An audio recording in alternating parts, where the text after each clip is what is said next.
সবার আগে রিশাদ হোসেনকে ধন্যবাদ, অভিনন্দন। এত দুর্দান্ত একটা স্পেল করে ৮ ওভারের মধ্যেই ৫ উইকেট তুলে নিয়ে বাংলাদেশকে ম্যাচ জেতানোর জন্য। এবং একই সঙ্গে এই যে মিরপুরের উইকেট, দোষ যে কেবল গামিনী ডি সিলভার ছিল না, সেটা কি বুঝতে পারছেন? টনি হেমিংও কি খুব বেশি কিছু পরিবর্তন করতে পেরেছে? ধান ক্ষেত বদলে এখন কি পাট ক্ষেত, গম ক্ষেত, ভুট্টা ক্ষেত এরকম কিছু হয়েছে? ক্ষেত ক্ষেতের মতোই আছে। সেটার যারা চাষ করছেন তারা ঠিকঠাক মতো এখনো পর্যন্ত জমিটাকে ঠিকঠাক করতে পারেননি, সময় লাগবে। সো এই উইকেটে যে ধরনের ব্যাটিং পারফরমেন্স দুই দলের কাছ থেকেই প্রত্যাশিত ছিল সেটাই আমরা দেখেছি। স্পিনারদের কাছ থেকে যে ধরনের বোলিং আমরা এক্সপেক্ট করেছিলাম সেটাই আমরা পেয়েছি। অনেকেই বলছিলেন ওয়েস্ট ইন্ডিজ যখন খুব ভালো একটা শুরু করেছিল, এই তো এখন ব্যাটিং উইকেট হয়ে গেছে। কোথায় গেল ব্যাটিং উইকেট? সহজ করে জিনিসটা বোঝার চেষ্টা করেন। দুটো জায়গা। বাংলাদেশ প্রথম ৫ ওভারে কত রান করছে আপনাকে জিজ্ঞেস করলে আপনি বলতে পারবেন না। বাংলাদেশ প্রথম ৫ ওভারে রান করেছে ২৫, ওয়েস্ট ইন্ডিজ প্রথম ৫ ওভারে রান করেছে ৩৩, প্রথম ২ ওভার মেরিন যাওয়া সত্য। খেয়াল করেন জিনিসটা, বাংলাদেশ ৫ ওভারে ২৫ করার পর পরের ৫ ওভারে ৩০ বলে, অর্থাৎ দশম ওভারের শেষ বলে যে বাংলাদেশ বাউন্ডারিটা মেরেছিল, তার আগের ২৯ বলে বাংলাদেশ রান করেছিল ৪।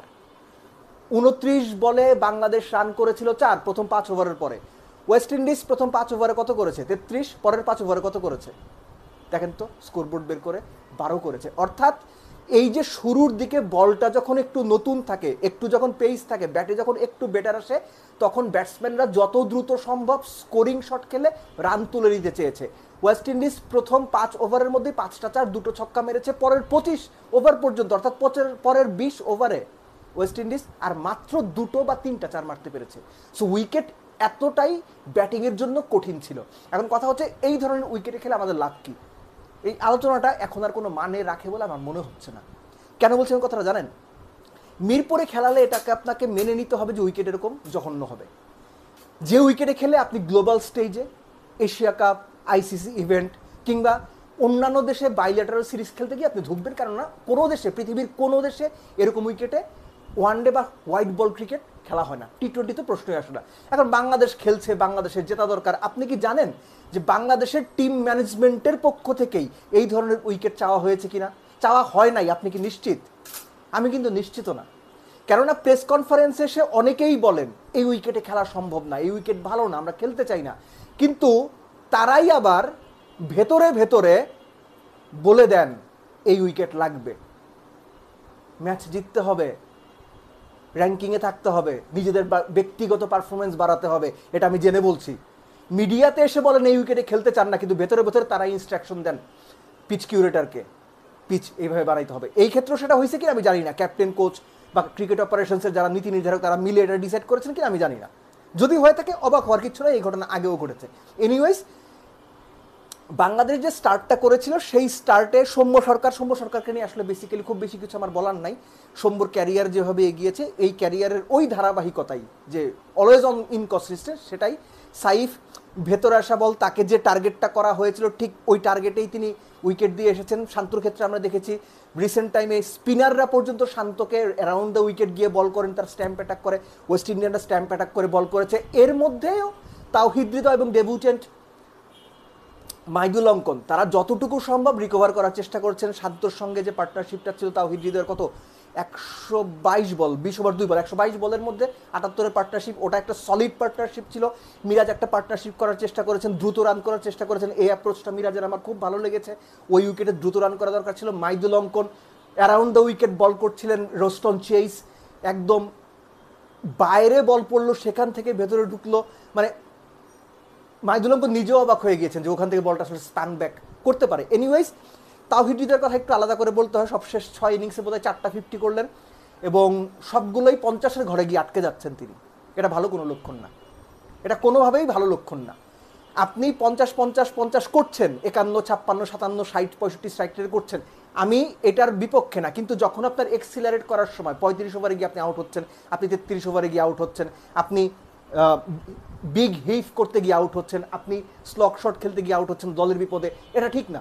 এই 50গুলোকে আপনাকে ৪৮ ওভার ৫০ ওভার পর্যন্ত খেলতে হবে, স্পেসিফিক্যালি যখন এই ধরনের জঘন্য উইকেট আপনার ব্যাট করতে হবে। রিশাদ আলাদা করে বোলিংয়েরটা তো শুরুতে বলেছি।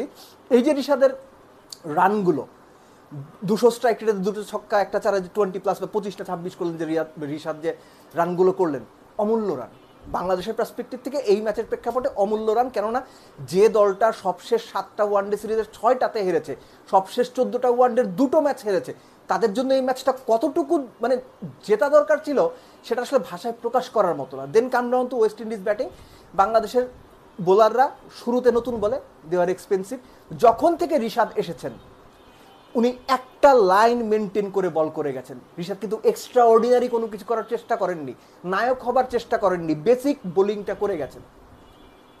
ভালো লাইন মেনটেন করেছেন, গ্রিপ করানোর চেষ্টা করেছেন, বলকে এয়ার দিয়েছেন বা ফ্লাইট দিয়েছেন, এবং চেষ্টা করেছেন যেহেতু উইকেট থেকেই অনেক কিছু হচ্ছে, বলটা যেন উইকেটে খুব ভালো গ্রিপ করে এবং উইকেটই ঠিক করে দেবে বলটা কোন দিকে যাবে বা কী করবে। রিশাদ শুধু সঠিক জায়গায়, সঠিক লেন্থে, সঠিক ফ্লাইটে, সঠিক স্পিডে বলটা করে গেছেন, অপোনেন্ট উইকেট দিতে বাধ্য হয়েছে। একই সঙ্গে মিরাজের কথা আলাদা করে বলতে হয়, 10 ওভারে স্পেলে 16 রান দিয়েছেন, খুবই ভালো বল করেছেন, টাইট বল করেছেন, এবং আপনি বলতে পারেন যে মিরাজের সাপোর্টটা রিশাদকে হয়তো উইকেট পেতে সাহায্য করেছে, বোলিং পার্টনারশিপটা করা হয়েছে। সব মিলে আমি বলবো যে বাংলাদেশ দল হিসেবে ওয়েস্ট ইন্ডিজের এই দলটা যদি ঠিকঠাক মনে করতে পারি, শাই হোপ এবং রস্টন চেইস ছাড়া বাংলাদেশের মাটিতে ওয়ানডে খেলার অভিজ্ঞতা এই দলের আর কোনো প্লেয়ারের নাই।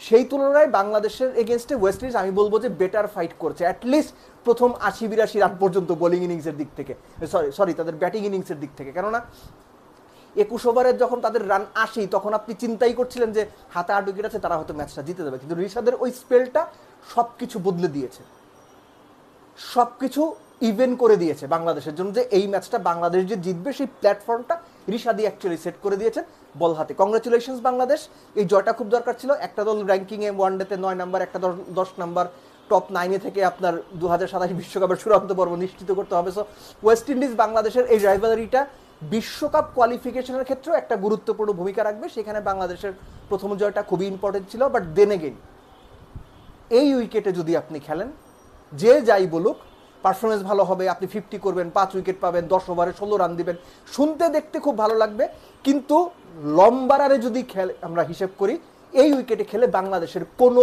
লাভ আগে কখনো হয়নি, আগামীতেও হবে না।